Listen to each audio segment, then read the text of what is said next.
Good morning students. हम कक्षा 8 के गणित पे परिमेय संख्याओं पे इसके पहले वीडियो में चर्चा कर रहे थे आपसे, जिसमें कि आपका एक एक्सरसाइज पूरा हो चुका है। दूसरे एक्सरसाइज में आपको पढ़ना है परिमेय संख्याओं के योग संक्रिया पर आधारित प्रगुण।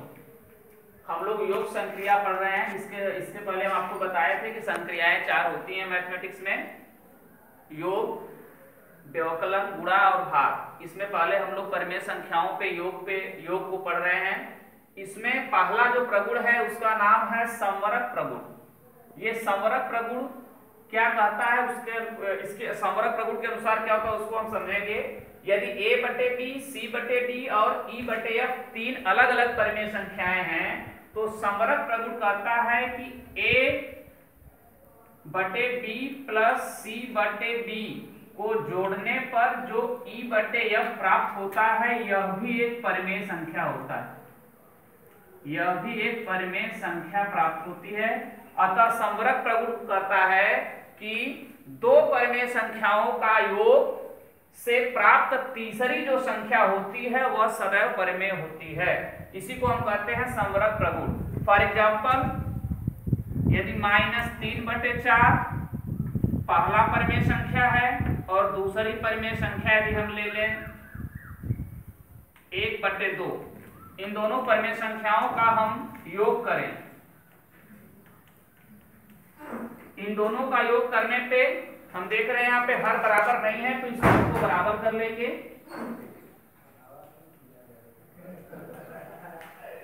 और यहाँ नीचे 4 है, ऊपर -1 आएगा तो -1 बटे 4 जो हमको प्राप्त होता है यह भी एक परिमेय संख्या होती है, यह भी एक परिमेय संख्या है। अतः परिमेय संख्याओं पे आधारित संवरक प्रगुण यह बताता है कि दो परिमेय संख्याओं को जोड़ने पर प्राप्त तीसरी संख्या भी एक परिमेय संख्या होती है। इस पर आधारित दूसरा प्रगुण जो हम पढ़ेंगे उसका नाम है क्रम विनिमेय प्रगुण। क्रम विनिमेय प्रगुण क्या कहता है,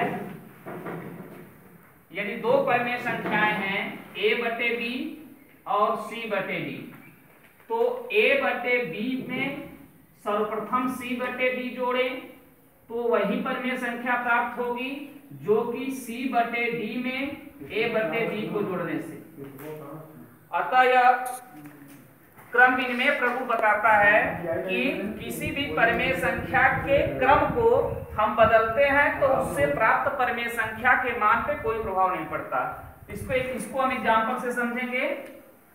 यदि a बटे b की जगह हम 1 बटे 2 लें और c बटे d की जगह यदि हम 3 बटे 4 लें तो आगे यहाँ पे c बटे d कर दें और बाद में यहाँ पे हम 1 बटे 2 कर दें। इन दोनों को जोड़ने पे हमको क्या प्राप्त होता है, 3 2 5, 5 बटे 4 और इधर भी देखेंगे हम 3 2 5, 5 बटे 4।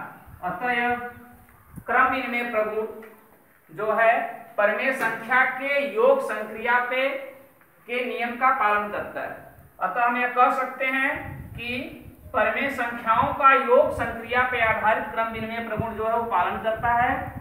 कहने का मतलब a बटे b और c बटे d यदि दो परिमेय संख्याएं हैं तो इनके क्रम को बदलने से इनके मान पे कोई प्रभाव नहीं पड़ता। तीसरा जो प्रगुण है उसको कहते हैं साहचर्य प्रगुण। साहचर्य प्रगुण क्या कहता है कि इसमें 3 परिमेय संख्याएं लेना है आपको, a बटे b, c बटे d और e बटे f। इसमें यदि हम सर्वप्रथम a बटे b में c बटे d को जोड़ करके तब e बटे f को जोड़ें, वही मान हमको मिलेगा जो कि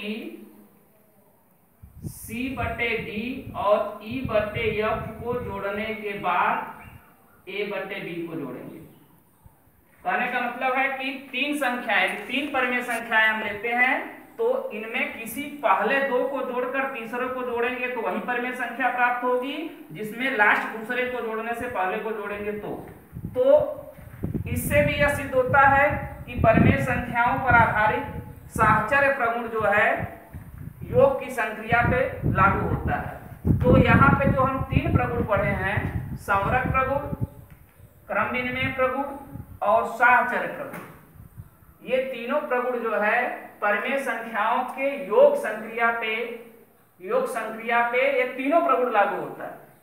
कहने का मतलब कोई भी परिमेय संख्या ले, एक बार फिर से देखेंगे, कोई भी परिमेय संख्या लेंगे, 2 परिमेय संख्याओं को जोड़ने पे जो भी मान आएगा वह एक परिमेय संख्या होगा। दूसरा क्रम विनिमय प्रगुण, कोई भी 2 परिमेय संख्या लेंगे, इनके क्रम को बदलने से उसके मान पे कोई प्रभाव नहीं पड़ता है। जैसे इसको समझना, जैसे आप पूर्णांक में इसको हम पढ़ चुके हैं, कक्षा 7 में क्रम विनिमय प्रगुण हम पूर्णांकों पे पढ़े हैं। कहने का मतलब 3 + 4 वही आएगा जो कि 4 + 3, 3 4 जोड़ेंगे तब भी 7 आएगा, 4 3 जोड़ेंगे तब भी 7 आएगा। तो उसी तरह से ये क्रम विनिमय जो प्रगुण होता है यह परिमेय संख्याओं पे भी फॉलो करता है। अभी मैं आपको एग्जांपल समझाया था इधर कि अभी नीचे इसके कि किसी भी देखिए 1/2 3/4, 3/4 आगे किया, 1/2 पीछे किया, फिर भी दोनों का योग जो है वो 5/4 ही आया। तो क्रम विनिमय ये जो योग संक्रिया पे आधारित प्रगुण है, योग संक्रिया पे तीनों प्रगुण फॉलो होता है।